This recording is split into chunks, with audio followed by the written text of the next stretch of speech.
L'édito de la rédaction vous est présenté par Cécile Antoine Maisonnade.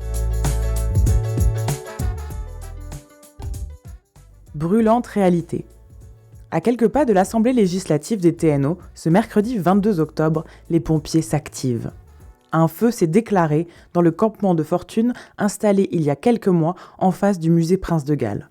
Un des habitants aurait tenté de se chauffer, sa tente s'est enflammée. Personne n'aurait été blessé heureusement, mais la réalité, sous forme de fumée, vient tout de même titiller les narines des députés lancés dans le tout début de la session d'automne. Un symbole brûlant, poignant, l'urgence sociale qui s'enflamme tout près du pouvoir. Quelques jours plus tôt, le député Julian Morse rappelait la nécessité d'une approche collaborative envers les personnes vivant dans ces campements. Son appel à reconnaître leur autonomie et à les inclure dans les décisions résonne tragiquement.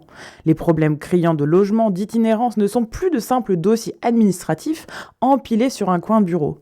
Peut-on réellement parler de collaboration et de résilience alors que la voix de certaines personnes dont la survie dépend de logements précaires ne semble pas être prise en compte ? En parallèle, des communautés comme Fort Providence continuent d'attendre une aide d'évacuation adaptée à leurs pertes réelles. Et des organismes comme la NWT-SPCA peinent à trouver leur place dans un système où le financement communautaire demeure fragile.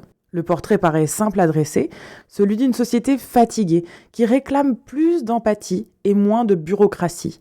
L'incendie de ce campement ne doit pas être considéré comme un banal fait divers. Il doit entraîner une réflexion profonde, amener à un changement concret dans la conception de la solidarité.